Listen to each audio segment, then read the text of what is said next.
Eu não segui a ordem, já percebi, então eu comecei lendo esses livros do Drauzio pela Prisioneiras.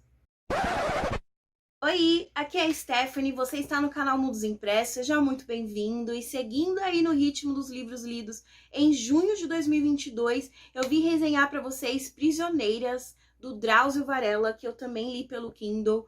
Dessa vez eu não tinha nem sombra do livro físico perto de mim, então eu vou pedir para vocês se contentarem com a capinha para a gente conversar sobre esse livro, que eu diria que, para contextualizar, inclusive, eu gosto do início do livro do Drauzio Varela, que eu acho que ele é muito sincero. Eu vou até ler um pedacinho para vocês.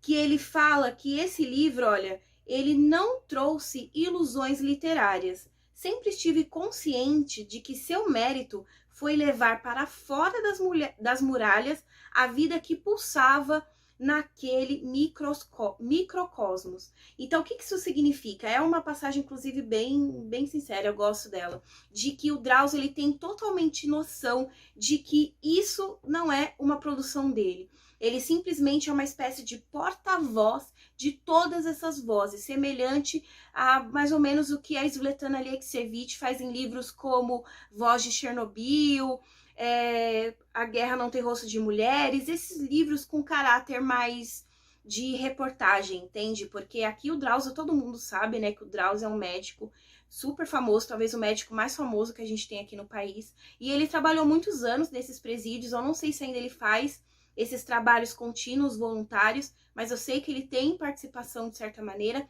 e aí, através dessa vivência, ele nos relatou como é que foi essa experiência num presídio feminino de mais de 2.000 mulheres. E esse é um tema que eu gosto bastante e que eu acredito que traga muitas reflexões. Mas antes de iniciar, eu gostaria de mencionar que eu sinto que eu queria muito um livro desse escrito por uma mulher. Eu queria muito o olhar feminino de uma mulher, olhar feminino de uma mulher dentro de um presídio feminino, sabe? Eu não sei se vocês estão conseguindo entender onde eu quero chegar. Porque eu senti sim, e eu comentei até com umas amigas lá no Discord, que eu tava sentindo um olhar meio machista ali dele, falando. Ele tem palavras muito pejorativas para comparar os presídios, inclusive ele faz diversas comparações sobre como o presídio feminino era barulhento, como o masculino não tinha barulho. Então ele tem bastante desses comentários que eu faço um recorte ali, pensando pro lado do machismo, porque esses estereótipos são incômodos. Eu me incomodo, quer ver? Eu vou achar um pedacinho aqui para vocês, olha, de como ele usa as palavras. O falatório ininterrupto na sala de espera me atordoava. Por 2 vezes precisei interromper a consulta e abrir a cortina para explicar que não conseguia auscultar os pulmões nem medir a pressão de ninguém no meio daquela balbúrdia. Advertências jamais necessárias em presídios masculinos. Então tem diversas passagens desse livro, né? Que ele fala, porque no presídio feminino era muito barulho, ou porque mulheres tinham certo problema que eu não tinha no presídio masculino.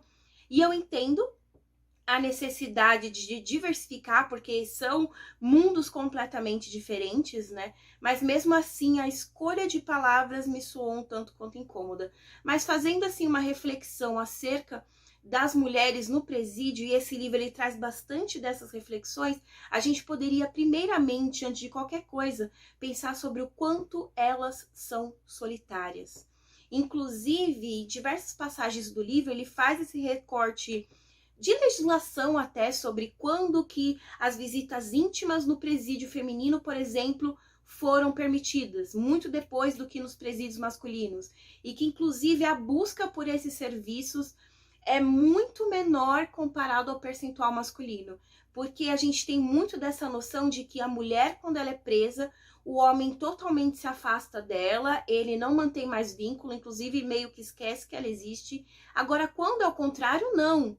Ela precisa fazer as visitas, inclusas as visitas íntimas, e que quando ela não faz, ela pode sofrer represálias aqui fora, no meio externo. Então a gente percebe esse recorte social, esse recorte de gênero, que é muito importante a gente fazer realmente em todas as instâncias, em todos os ambientes, porque a gente tem um ambiente prisional e a gente percebe essas mulheres solitárias, submissas e impostas em uma sociedade muito, como eu poderia dizer, muito machista, muito misógina, de que as inferioriza até mesmo num ambiente que já está tudo inferiorizado. Eu costumo pensar, eu sei que muita gente pensa diferente de mim, só que eu costumo pensar que o presídio, ele tem um contexto que não auxilia. De certa maneira, o grande objetivo de um presídio seria reeducar a pessoa infratora para que ela pudesse ser ressocializada, para que ela pudesse ser novamente inserida em sociedade. Só que aí a gente corta para um contexto de presídio e a gente percebe um ambiente totalmente violento, um ambiente solitário, um ambiente recluso e que muitas vezes incentiva essas pessoas a cometerem ainda mais violência, seja por falta de opção ou seja até mesmo por motivo de defesa.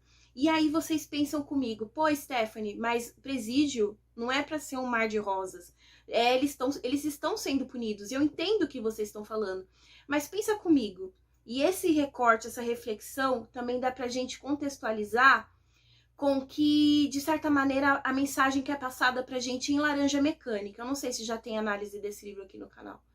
Mas dá pra gente fazer essa reflexão com Laranja Mecânica, de que um ambiente violento, ele incentiva a pessoa a cometer mais violência. Entende? Porque o ambiente mais violento, ele vai te conduzindo à normalidade daquela brutalidade. Então, se a gente, teoricamente, deveria ressocializar essas pessoas, conscientizar essas pessoas, por que elas são colocadas em um ambiente que reproduz essa violência que, teoricamente, o Estado está tentando combater? É essa reflexão que eu queria deixar para vocês e que eu queria que vocês refletissem muito, porque essas mulheres são inseridas em ambientes mega lotados, essas mulheres são inseridas em ambientes que pedem que elas se defendam, porque ali é uma grandíssima violência, não tanto quanto no presídio masculino, dá pra gente perceber, mas tem violência, tem hierarquia, tem um poder ali dentro que não seria o poder do Estado, que pressiona essas mulheres a agirem de certa maneira, que as afastam do seio familiar, ou que o próprio seio familiar afasta-se dessas mulheres, as deixam cada vez mais solitárias.